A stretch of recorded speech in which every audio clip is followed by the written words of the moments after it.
North Atlantic, before dawn on 17 March 1943.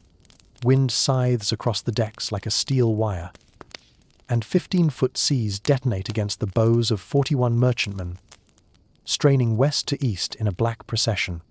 Convoy HX 229 is a lumbering continent of steel in motion, grain, fuel, machines, hopes.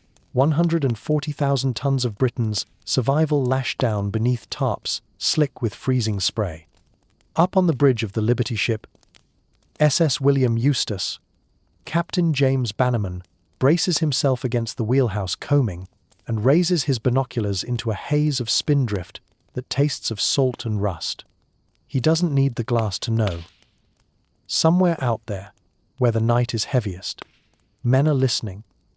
2 decks below, heat beats like a furnace. In the galley, Thomas Tommy Lawson, 28 years old and permanently smudged with steam and coffee grounds, stacks tin plates as the ship corkscrews. The racks rattle, a ladle leaps and clatters along the steel counter. Tommy plants his boots wide and listens the way a line cook back in South Boston learned to hear a burner whisper before it flares. He hears the ship as if it were breathing. The deep thrum of the turbines, the high, toothy chatter of reduction gears, the hollow groan of plates working in the swell. Above the noise, there's a second music too. The ocean's, which comes through the bones of the hull like a distant organ note. 600 yards off the convoy's port beam, a dagger-shaped shadow lies still in the green-black. U-758. In the control room, lit the color of dried blood, the hydrophone operator presses cups hard to his ears, shutting out his own heartbeat. Contact, Peilungsway arced null, he whispers. Multiple screws. Heavy machinery. To many ships. The young captain, helmet on the bench, eyes pale in the gloom, allows himself a tight smile. The wolf pack is moving to position. The convoy is loud. The convoy is always loud. Sound is a lighthouse you cannot switch off. By week's end, history will write the final figures with cruel dispassion. 22 merchantmen from HX 229 and SC 122 will go down under torpedo and shell, taking roughly 300 merchant sailors into the freezing dark. March 1943 will become a ledger of dread. 567,000 tons of Allied shipping gone, the worst monthly loss of the war. In London, someone will say it out loud, in a room gone silent. At this rate, Britain has 3 months of food. Later, Winston Churchill will confess that only one thing truly frightened him, the U-boat peril. The physics are pitiless. A Liberty ship's 15-foot propeller, beating at 76 revolutions per minute under load, carves a roaring tunnel through water, and on each blade a blizzard of cavitation blooms and implodes billions of tiny hammers striking the sea. Machinery vibration pours into the hull and out again into the Atlantic, a fingerprint of sound spread across frequencies the German hydrophones love best. On a quiet night, a convoy can be heard from 80 nautical miles. A lone ship from 12. The ocean carries news of you farther than your eyes can reach. Escorts try everything. They zigzag until navigators mutter and curse. They enforce radio silence until the air itself feels guilty. Their Aztec active sonar throws a searching cone ahead, but the U-boats have learned to stalk from the dark astern or to attack surfaced, sprinting like wolves across moonless water where sonar is blind. HF divided by DF Huff Duff hunts radio transmissions brilliantly. But once a pack has the scent, they shut up and listen. And the convoy keeps broadcasting its position with every turn of every screw. Far to the east, behind thick brick walls at Western Approaches Command in Liverpool, reports pile up like snowdrifts. Patrick Blackett, the physicist-turned-operational research chief, writes what everyone already suspects. Without a wartime miracle in ship design, the acoustic signature of a merchantman cannot be hushed. Dr. Harold Burris of the Admiralty puts numbers to the despair RPM, prop diameter, frequency bands, ending with the engineer's unanswerable refrain. You would have to rebuild everything, and there is no time to rebuild anything. But in the hot metal belly of the William Eustace, the cook hears something else. A month earlier, on 19 February 1943, in the mid-Atlantic with convoy SC-18, a torpedo had found a ship 2 columns over. Tommy had been in the engine room, then off watch, shirt pasted to his back with sweat when the bang rolled through the hull like a thrown anvil. What came after was the strange part. A hollow booming water rushing into steel caverns, and then, as the dying ship settled, a silence that seemed to swallow the room. Not quiet. There is no quiet beside a steam turbine, but a subtraction, a sudden absence in the low-frequency growl the ocean hears best. He grabbed the sleeve of Donald MacLeod, the granite-faced Scottish engineer, and shouted his thought over the roar. When she flooded, the vibration stopped going out. MacLeod snorted. "Aye, cook. When a ship fills with water, they call it sinking. Back to your pans." But the idea would not go back to the galley. Tommy took a pencil and a dog-eared notebook and, in shaky lines, drew what he meant. Sealed water-filled chambers hugging the propeller shaft housing, rubber bladders, water jackets, pressed against engine mounts and main steam lines, places where liquid could act as a cushion, soaking up vibration before it reached the hull.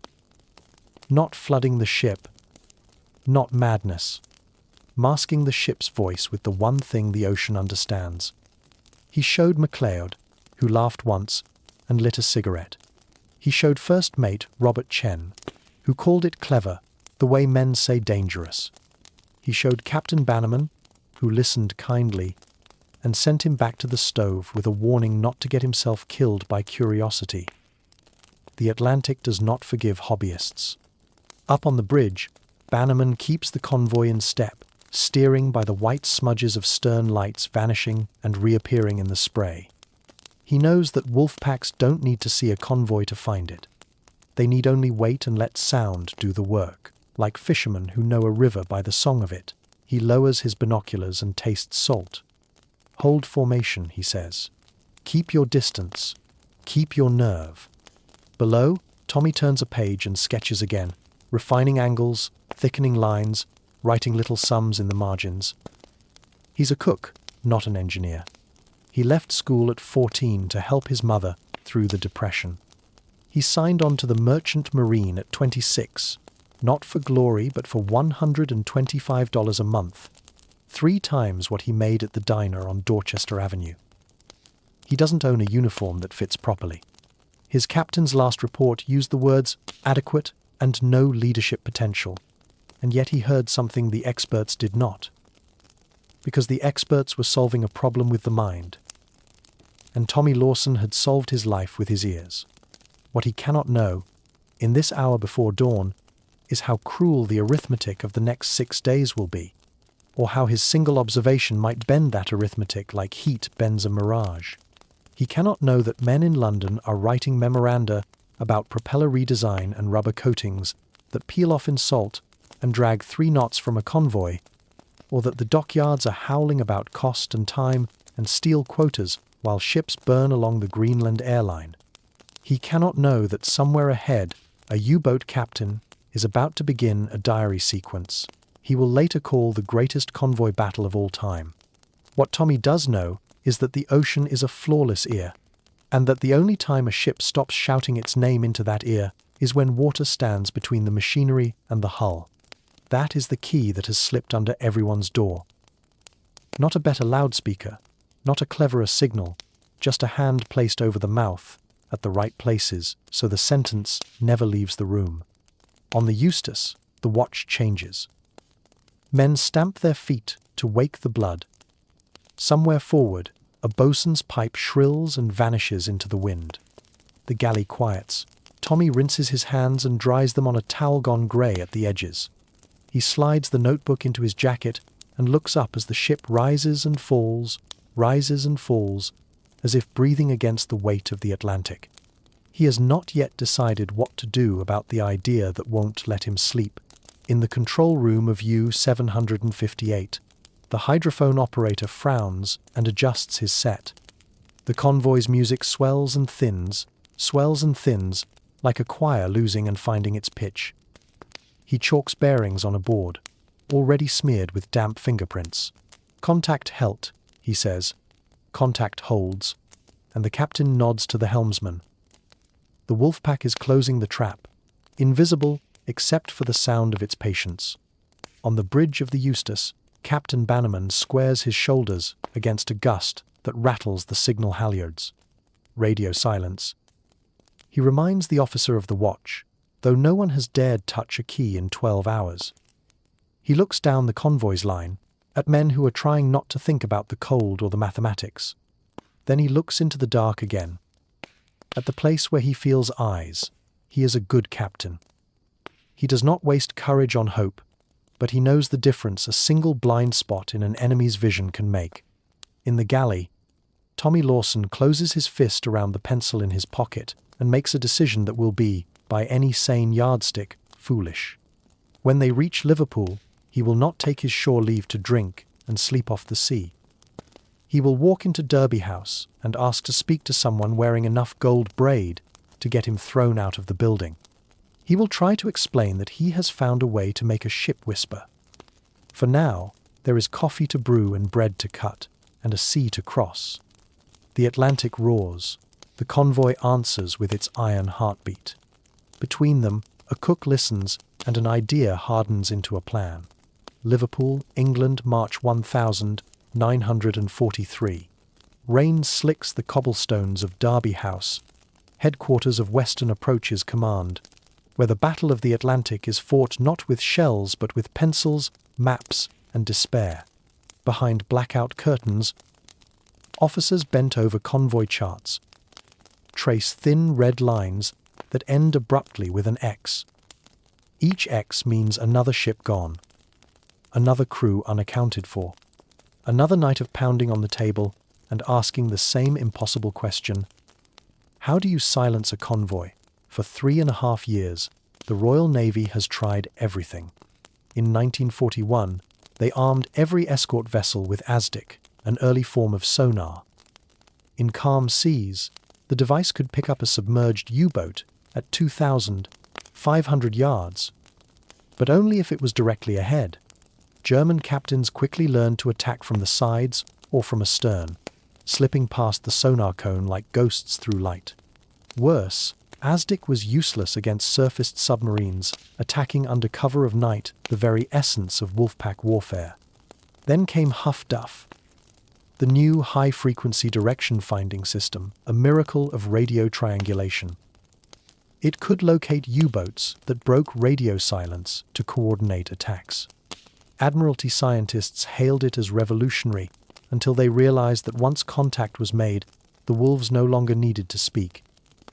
They simply listened.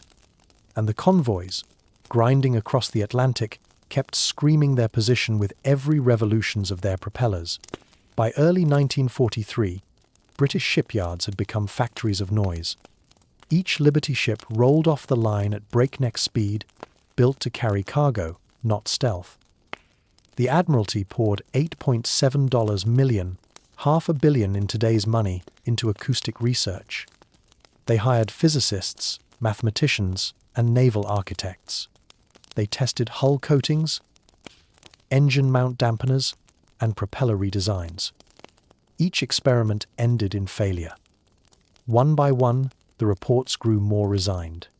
Professor Patrick Blackett, the Nobel-winning physicist turned operations researcher, wrote bluntly, "Merchant vessel propeller, cavitation and machinery resonance create underwater sound profiles detectable at extreme range. Without fundamental hull redesign, impossible during wartime production convoys, will continue to announce their position to the enemy." Dr. Harold Burrus, chief naval architect at the Admiralty Research Laboratory, expanded on the physics in a memorandum dated 14 February 1943. His tone was surgical, his conclusion terminal. A Liberty ship's propeller, rotating at 76 revolutions per minute under load, displaces 202,500 tons of water through a 15-foot screw. Cavitation bubbles form and collapse across frequencies between 1 and 100 kilohertzes, the precise band to which German hydrophones are tuned. To reduce such noise would require a complete redesign of the propulsion system. 6 months dry dock per vessel. A logistical impossibility. The numbers were apocalyptic. Britain imported 2/3 of its food and all of its oil by sea. In March 1943, U-boats were sinking ships faster than the Allies could build them. For 3 straight months, tonnage lost exceeded tonnage launched. At the Atlantic Convoy Conference in London, Rear Admiral Leonard Murray of the Royal Canadian Navy rose to deliver what many thought was an epitaph. "Gentlemen," he said, voice hard as rivets, "we are losing. Our escorts cannot hear the U-boats because of our own noise. The enemy hears us from 50 miles away. Unless we solve this problem, we will lose the Atlantic by summer." Suggestions came like prayers in a storm. A British engineer proposed mounting every piece of ship machinery on rubber shock absorbers effective, but at $250,000 per vessel and 12 weeks in dry dock, it was fantasy. An American scientist suggested coating hulls with rubber to absorb sound. It worked, briefly. Before the coating degraded in salt water, slowed the ships by 3 knots, and made them easier prey. A Canadian proposed swept-back propeller blades to reduce cavitation. Admirable. Unfeasible. It would mean scrapping 14,000 existing propellers and retooling every foundry in North America. By 15 March 1943, the Admiralty conceded defeat. There was no technological solution to the acoustic signature. The only strategy left was attrition. Add more escorts, more air cover, more luck. Hope enough ships made it through to keep Britain alive. And yet, 800 miles west, aboard a pitching Liberty ship called the William Eustace, a man with no title, no degree, and no reason to believe anyone would listen was about to try. Thomas Patrick Lawson was born in South Boston in 1915. He dropped out of school at 14, washed dishes in a diner, and learned to measure life in hours of hard work and cups of coffee gone cold. When war came, he joined the US. Merchant Marine at 26, not out of patriotism, but pragmatism. Merchant ships paid $125 a month, 3 times a cook's wage back home. His captain's evaluation from June 1942 was unremarkable. Lawson, TP ships, cook. Adequate performance. No leadership potential. Recommended for galley duties only. No one expects genius from the man who makes breakfast. But genius, sometimes, hides where no one looks. By his 3rd Atlantic crossing, Lawson had a strange new ritual. After his watch, he'd slip into the engine room, crouch near the roaring turbines, and just listen. The others thought he was mad. "Tommy's going to cook himself down there," the first mate, Robert Chen, joked, hot as hell and twice as loud.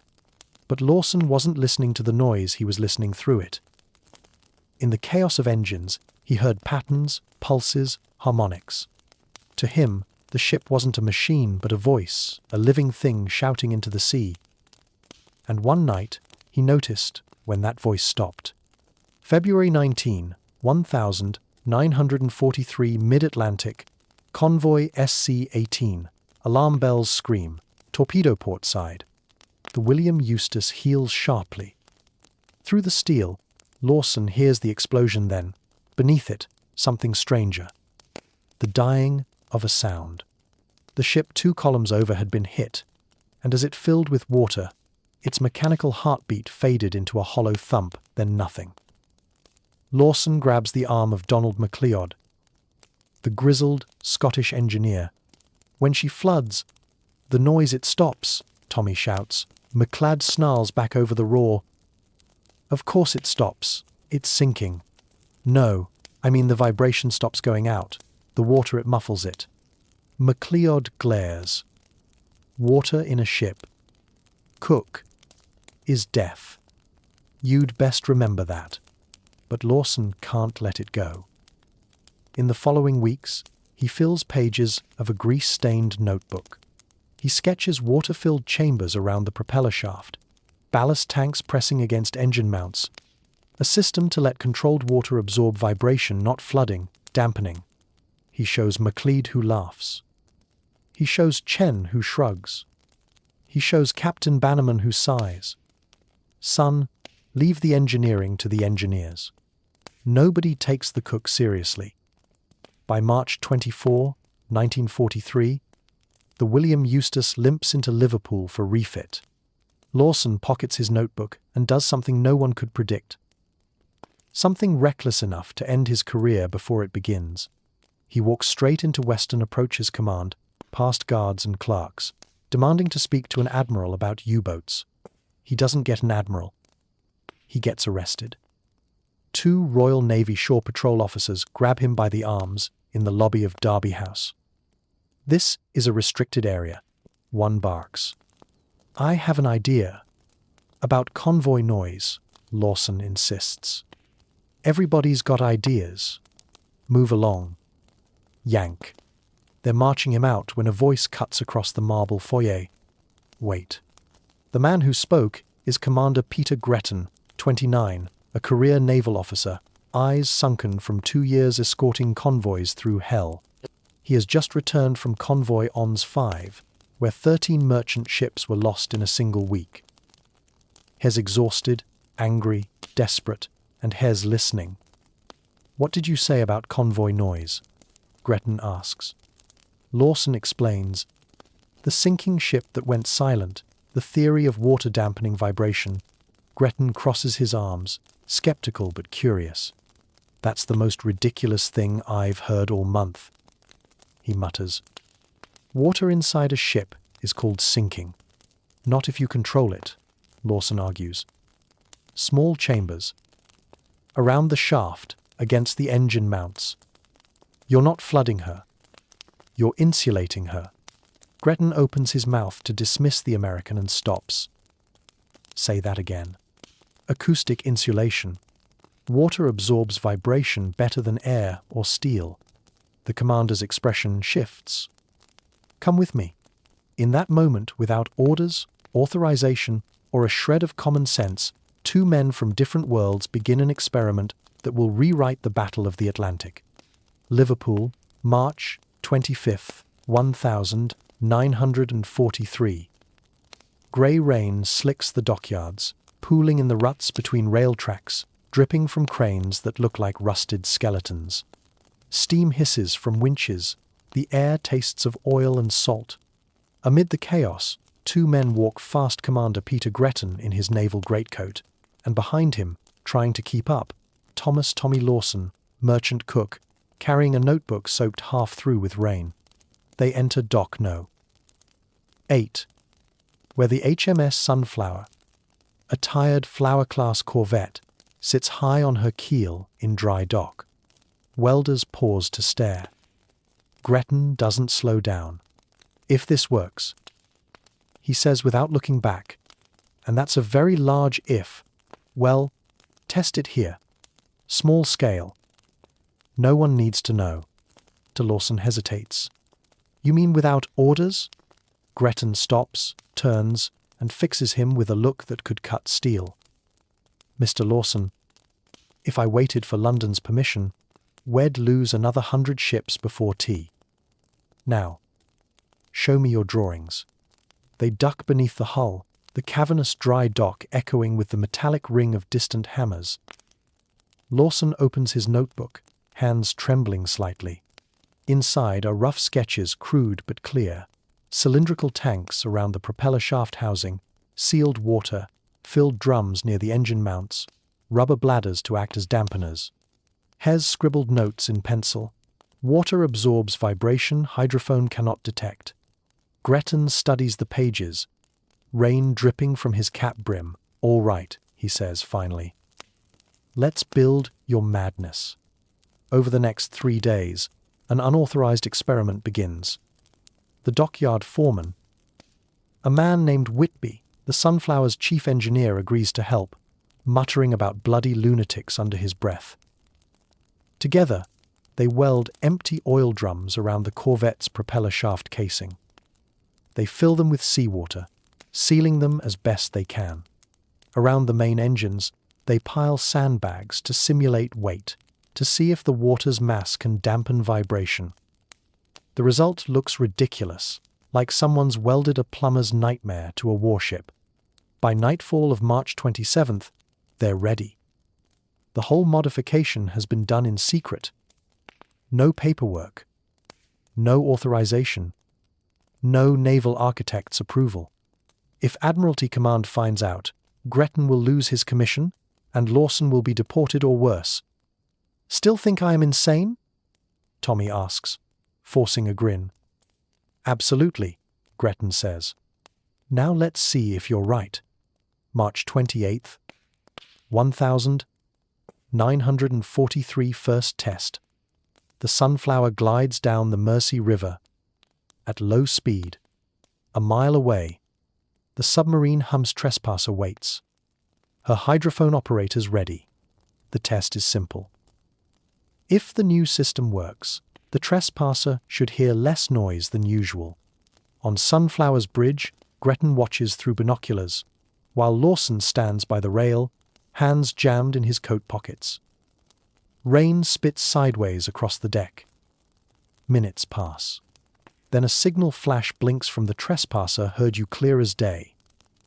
Engine and prop noise normal. Failure. Whitby, the engineer, smirks. Told you it was bloody stupid. He mutters, lighting a cigarette. Gretton exhales hard, the weight of embarrassment setting in, but Lawson isn't convinced. He crouches by one of the makeshift tanks, taps the side with a wrench, and frowns. They're half empty, he says. We filled them in dry dock, but now look, they're leaking. They're not sealed. Whitby shrugs. So, that's what happens with oil drums, mate. Lawson looks up at Gretton. We need to make them watertight. Gretton rubs his forehead. If the Admiralty finds out we've been welding barrels onto a corvette, well, both be court-martialed. Lawson looks him square in the eyes.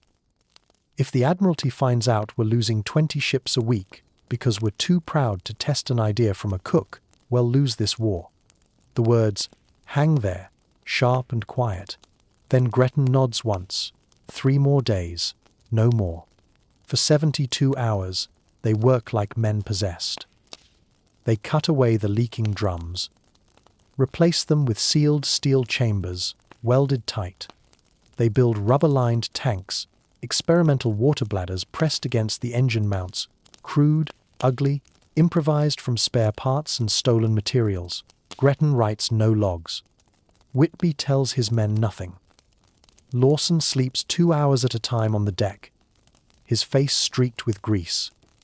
By the dawn of April 2nd, the Sunflower is ready again.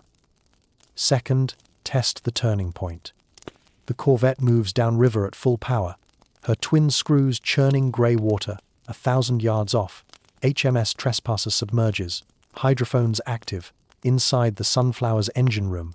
The vibration feels the same deep, constant, like standing beside a sleeping giant, but what the submarine hears or doesn't hear will decide everything. 10 minutes pass. Nothing. 15. Still nothing. Then a signal blinks from Trespasser. Lost you at 400 yards. No engine noise detected. Whitby stares, cigarette dropping from his lips. Gretton's mouth opens slightly. Say that again. He calls into the radio. The reply comes. At 400 yards, you disappeared. Lawson feels his legs go weak. He grips the railing, heart pounding. It works, he whispers. His voice trembles. God, help me. It actually works. Gretton looks at him, eyes wide with disbelief. And something else, relief. You just made a ship go silent, he says softly, and you're a bloody cook. 3 days later, April 3rd, 1943, Admiralty Boardroom, London.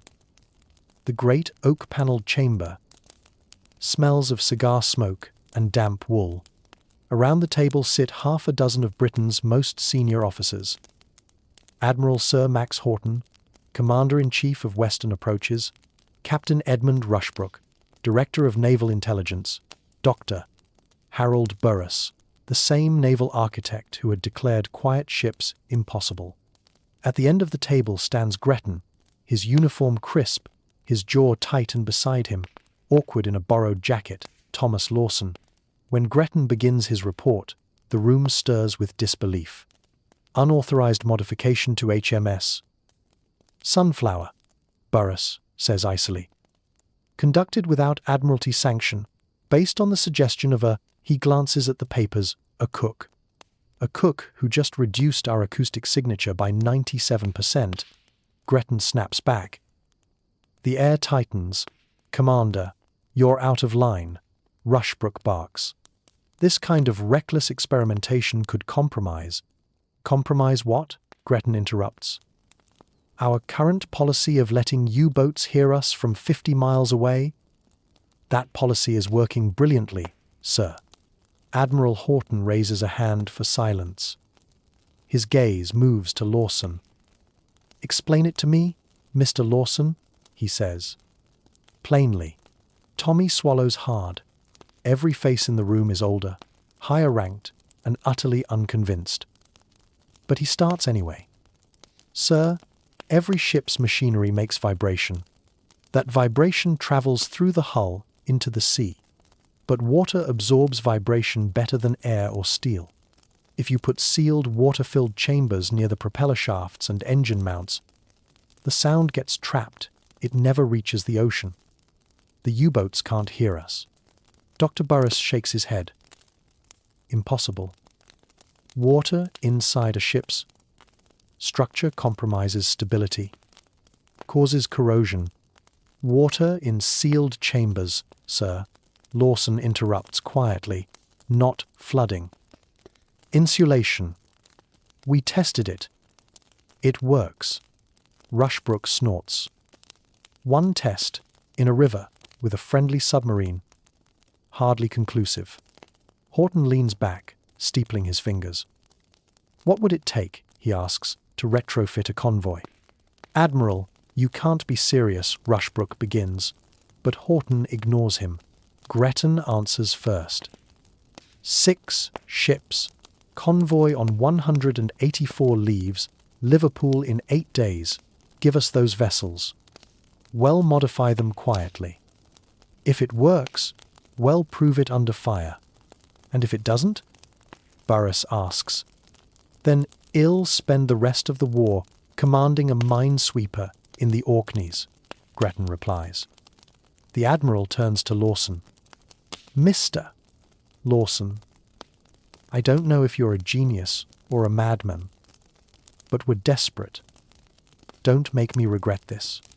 Lawson nods, voice barely a whisper. I won't, sir.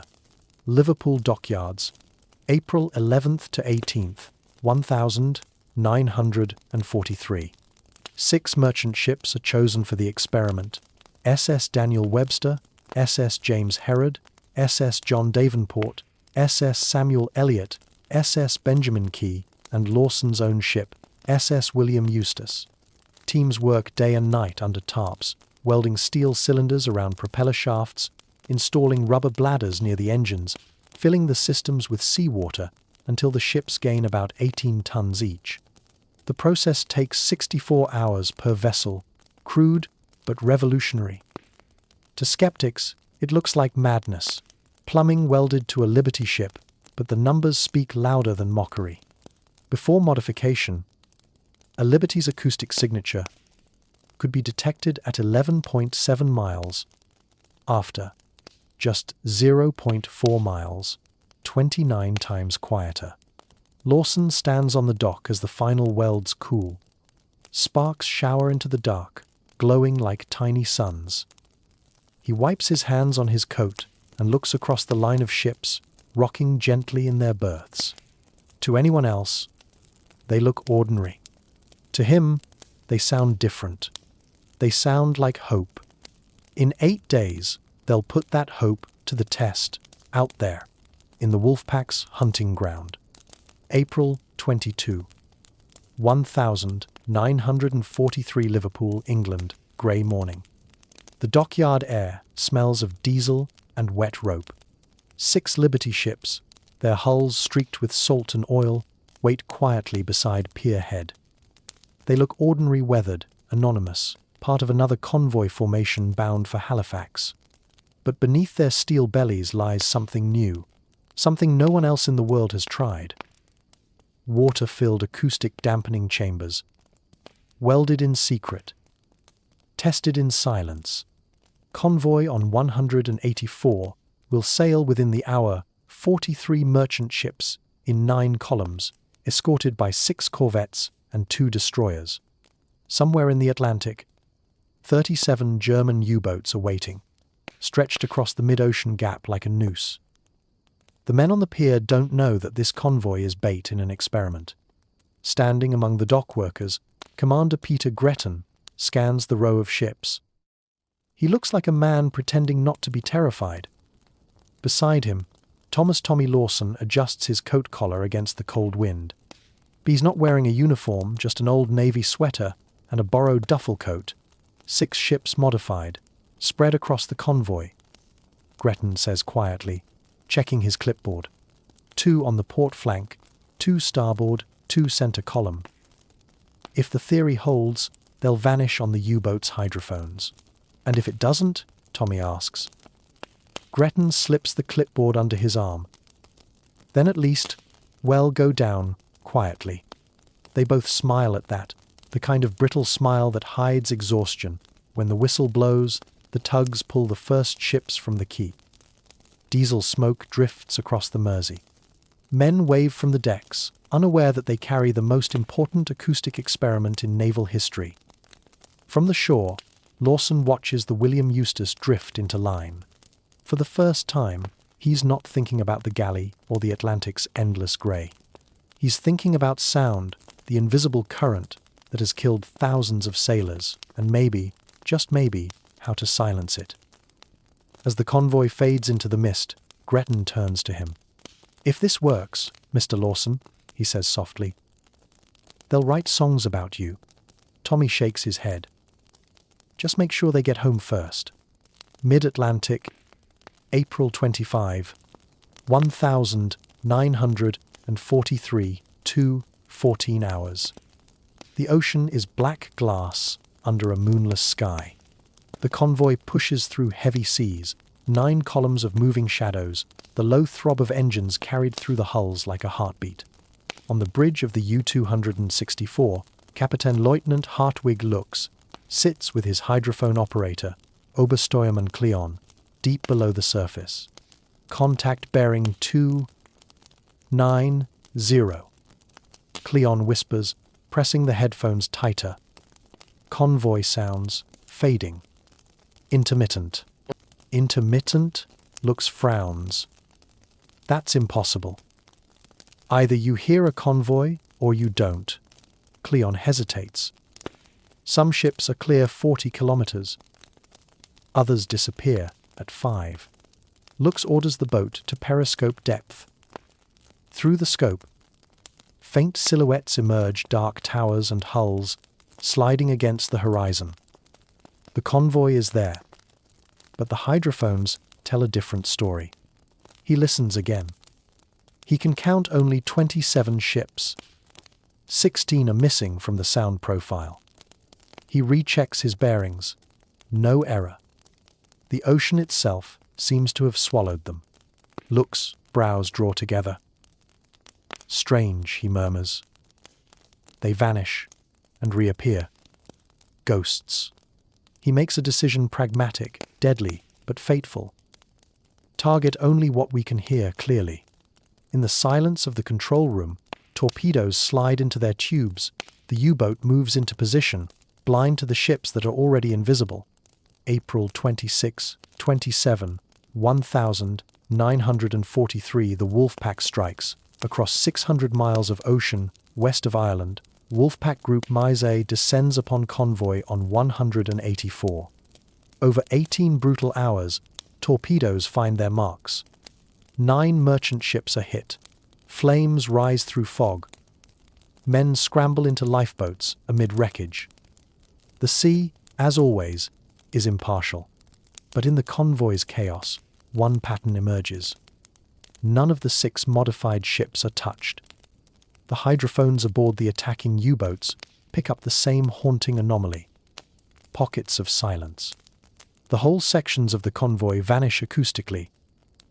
Submarines fire blind, guided only by what they can hear. And what they can hear are the unmodified ships.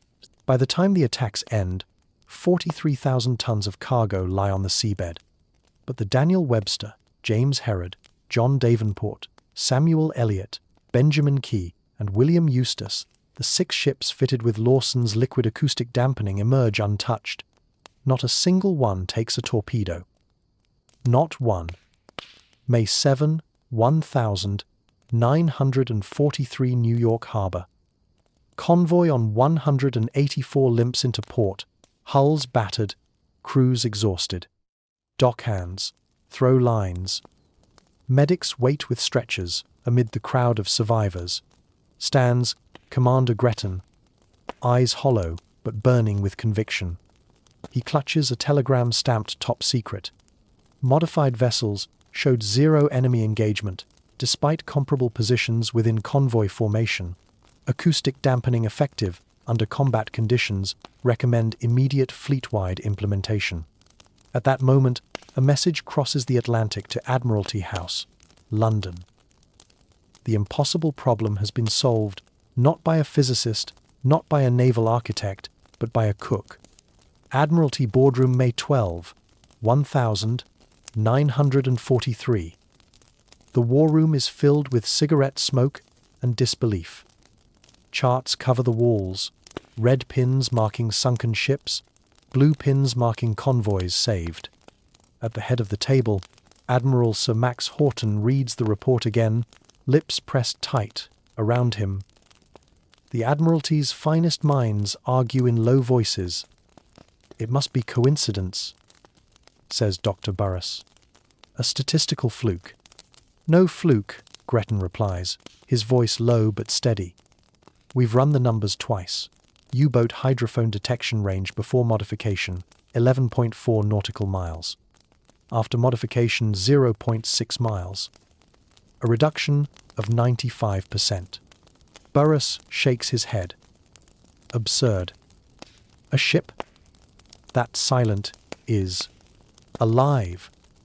Gretton interrupts. And we proved it under fire. A young signals officer brings in the latest dispatches from Western Approaches Command. Horton scans them silently. His fingers drum the table once, twice. Then he looks up.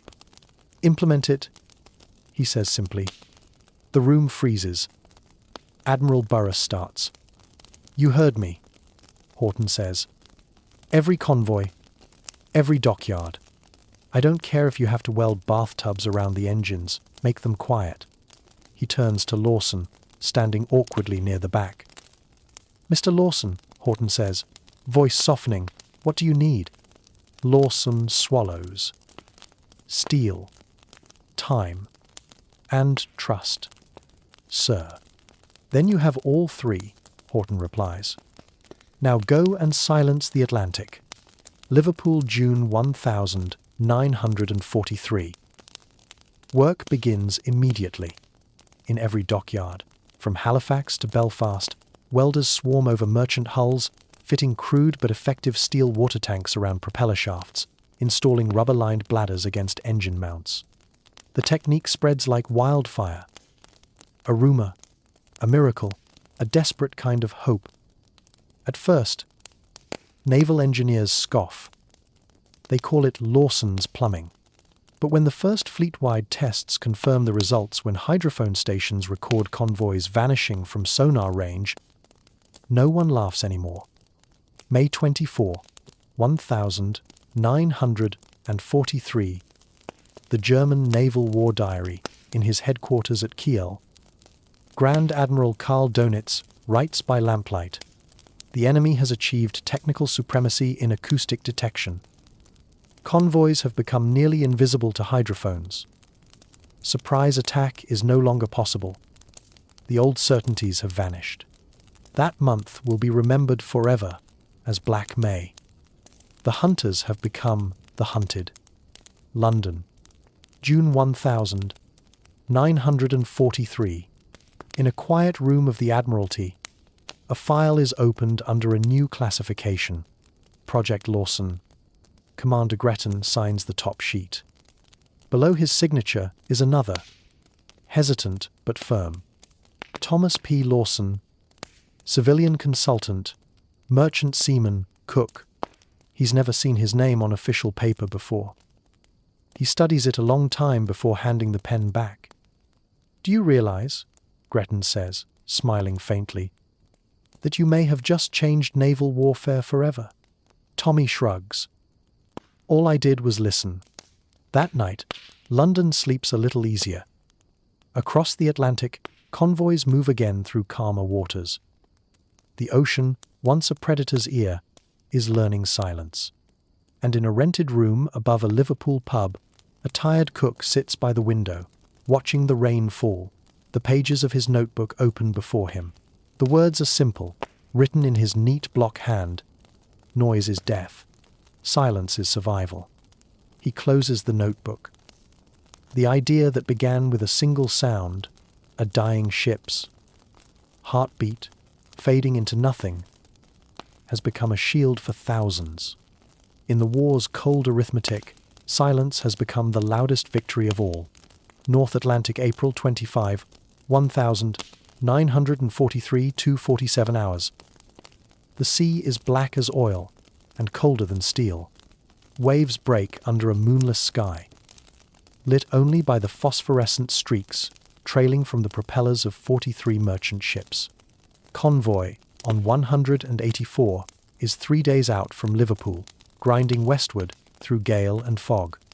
To most, it feels like any other crossing cramped quarters, bad coffee, and the constant dread that every shadow hides a periscope. But tonight is different. Somewhere beneath these ships, in the dark where sonar pings fade and hydrophones whisper, the Atlantic has gone strangely quiet.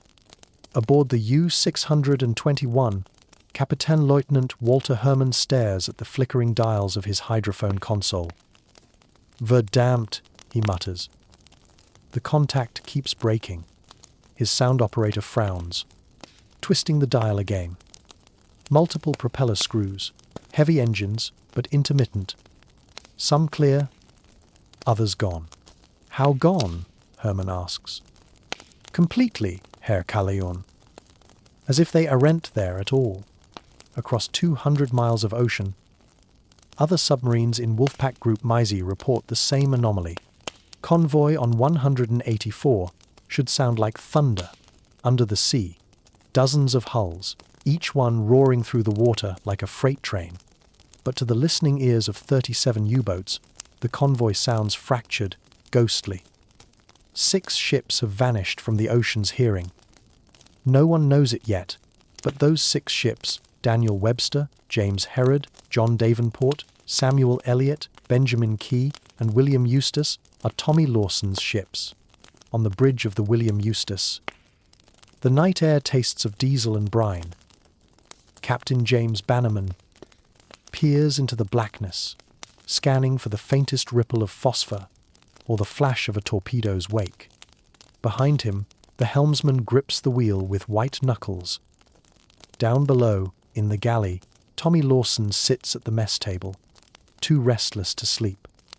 He listens to the ship the way he always has. The vibrations feel different now, softer, less sharp. The constant thrumming of the propeller shaft is dulled, as if someone's put a pillow between the ship and the sea. He runs a hand across the wall, feeling the faint hum through the steel. "Can you hear it, old girl?" he murmurs. Or rather, can't they? The engine noise fades into the background, swallowed by the rhythmic slap of waves. To a man who has spent his life surrounded by sound-sizzling pans, roaring boilers, churning turbines, the near silence is eerie, beautiful, but eerie.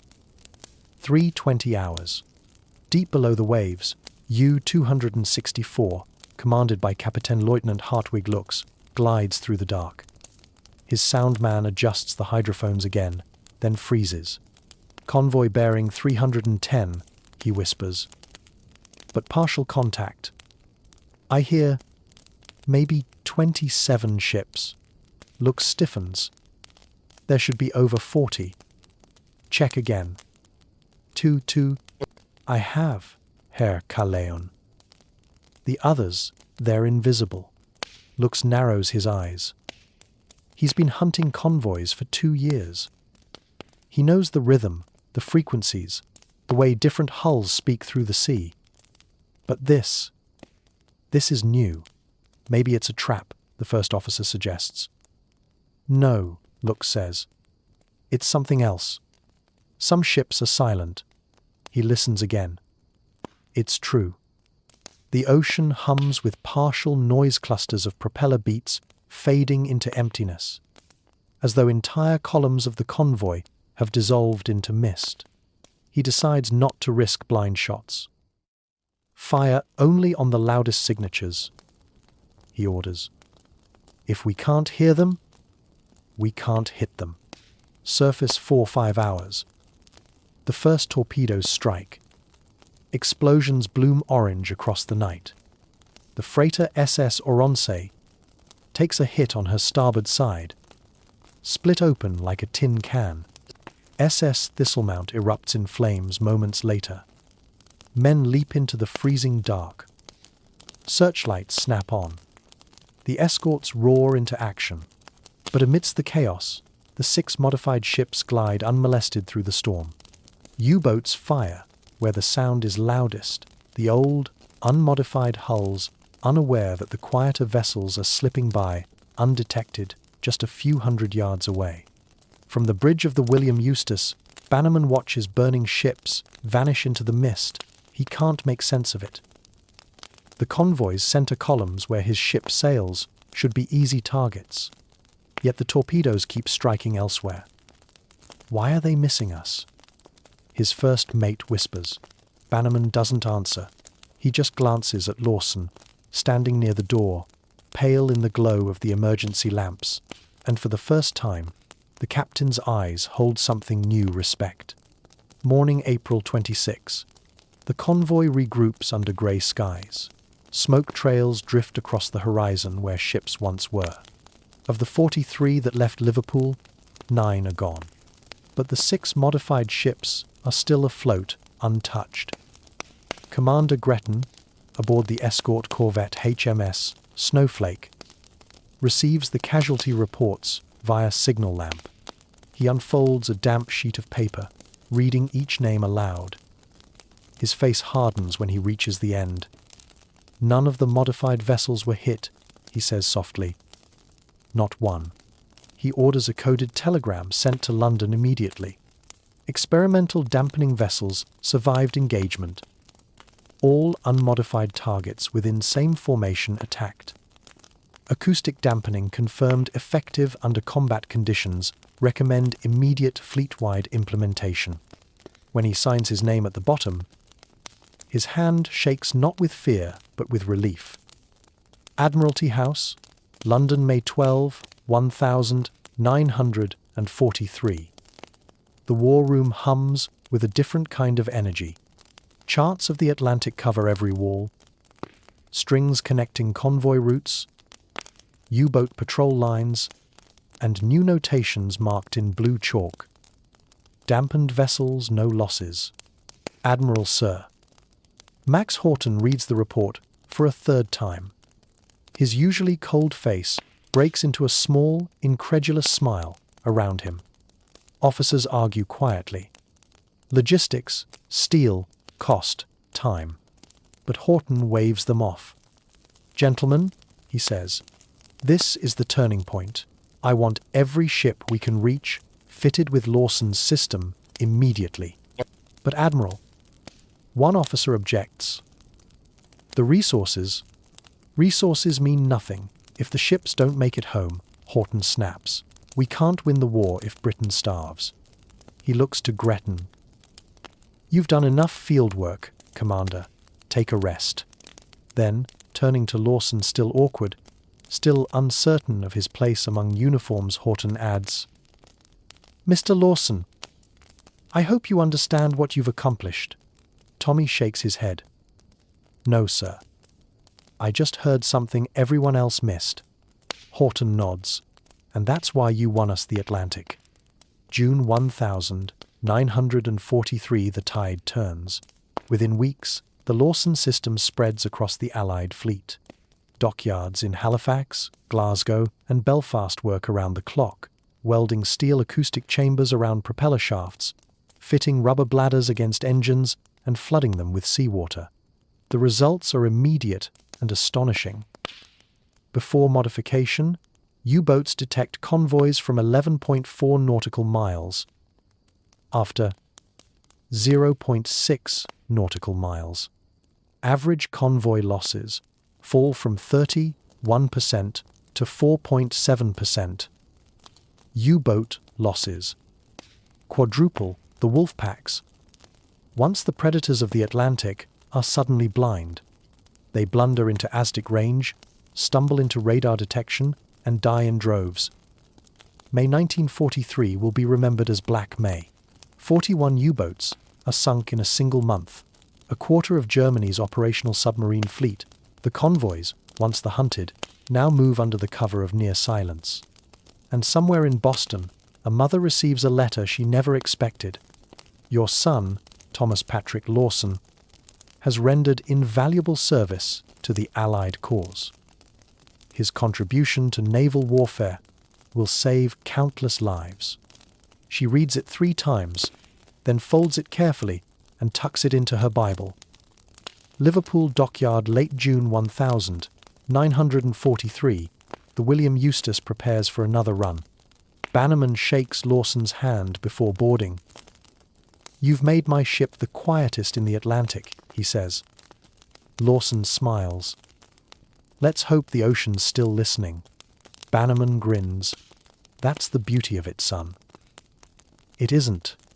As the ship eases from the dock, the water around its hull ripples softly, almost silently, and for the first time since the war began, the Atlantic feels less like a graveyard and more like a road home.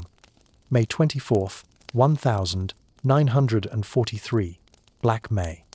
The North Atlantic is no longer a graveyard of Allied hopes. It's become the graveyard of the hunters. For 3 long years, the ocean had belonged to the Kriegsmarine, its U-boats prowling beneath the waves like wolves under glass. Now, in the span of a single month, the tide turns with the cold precision of mathematics.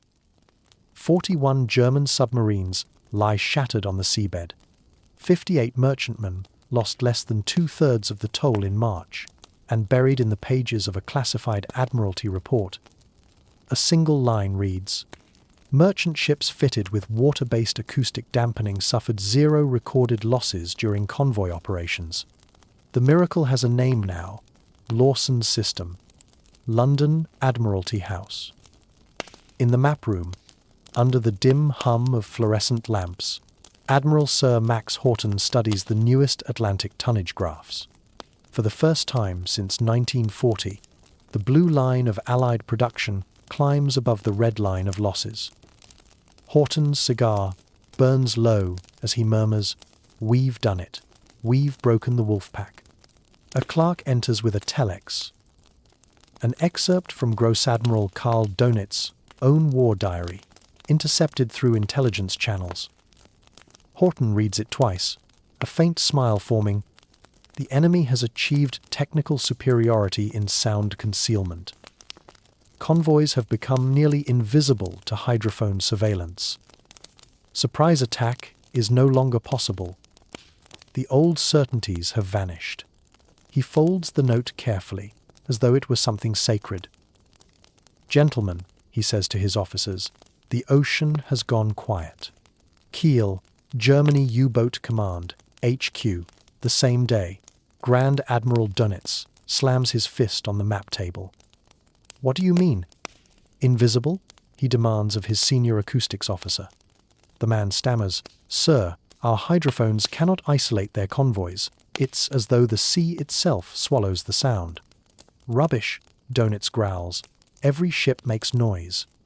"Not anymore, Herr Admiral," the man whispers. "At least, not in ways we can hear." Outside, U-boat crews stand in silence, listening to the dull echoes of their own engines in the bunker halls. For the first time since the war began, they are the ones being hunted. Liverpool, June 1943. Tommy Lawson stands by the river's edge as a convoy departs under a curtain of rain. The ships move like shadows, their propellers muffled to a low, rhythmic thrum. The effect is uncanny, almost supernatural. Beside him, Commander Peter Gretton lights a cigarette. "You know," he says, exhaling smoke into the drizzle, "they're calling this the Lawson effect." Tommy chuckles softly. "I never asked for that." "No one ever asks for history," Gretton replies. "It just finds you." Behind them, dockyard welders work through the night. The demand is endless. By July 1943, 847 Allied merchant ships have been fitted with the system. By the end of the year, over 2,000. Each installation takes 48 hours, costs $20,000, and saves lives that can't be counted.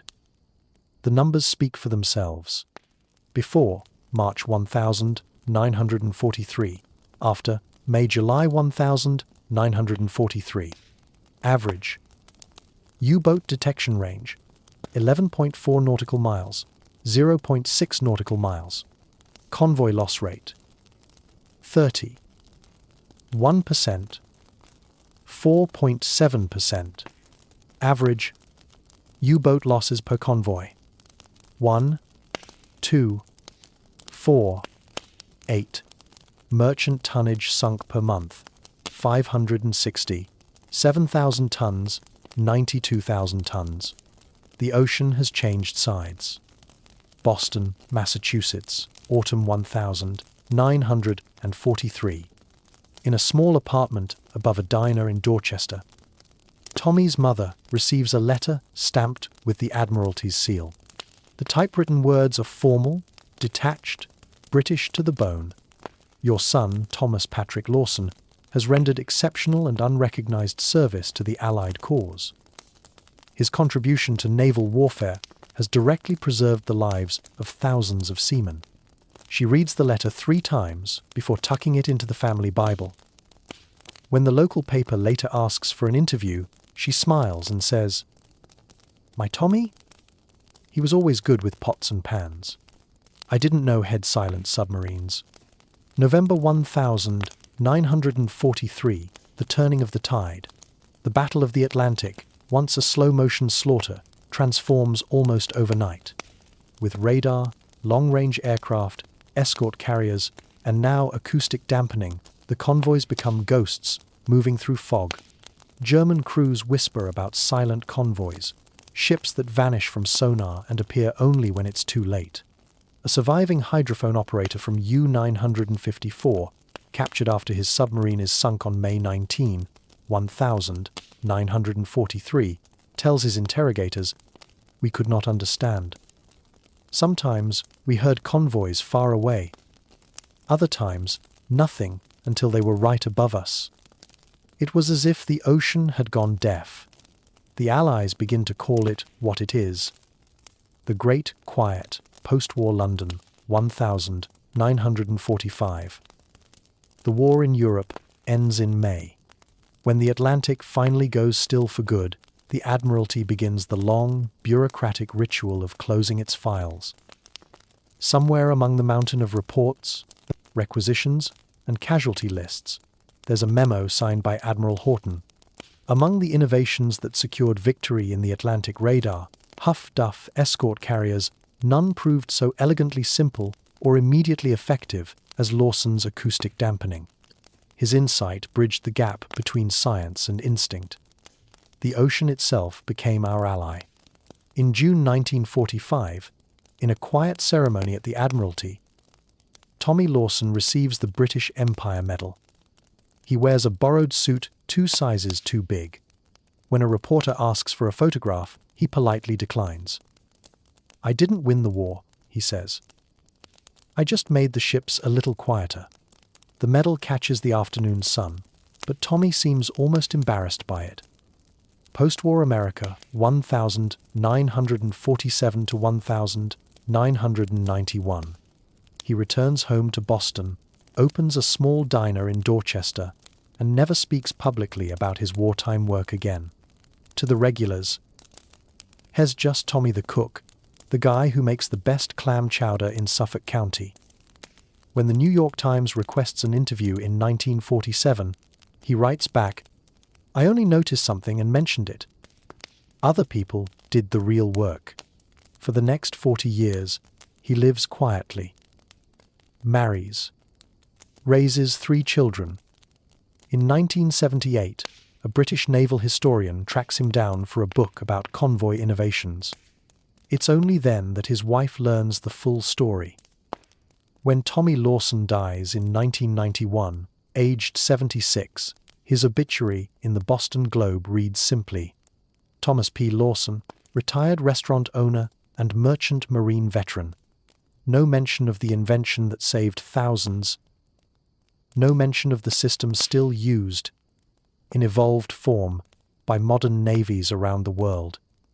A final tribute 1991. At his funeral, 3 elderly men stand at the back of the church. All wear Royal Navy caps, their faces lined by salt and time. They served on Atlantic escorts in 1943 ships that survived because U-boats couldn't hear them coming. When the service ends, one of them steps forward, removes his cap, and places a small envelope in the casket. Inside, a single note reads, "Because of you, we came home." Epilogue, Annapolis, Maryland, 2011, at the U.S. Naval Academy. In a lecture on leadership and innovation, a professor writes 3 sentences on the board. Innovation doesn't require credentials. It requires observation, courage, and the will to challenge consensus. The most dangerous phrase in warfare isn't "that's impossible." It's "we've always done it this way." He turns to the class of future officers and says, "Those words were inspired by a cook named Thomas Patrick Lawson, the man who silenced the Atlantic." A slide flickers onto the projector, black and white, grainy, taken in 1943. A young man in an oil-stained apron sits on a crate beside a ship's hull, pencil in hand, sketching something in a notebook. Underneath, one caption, "Sometimes, victory begins with listening."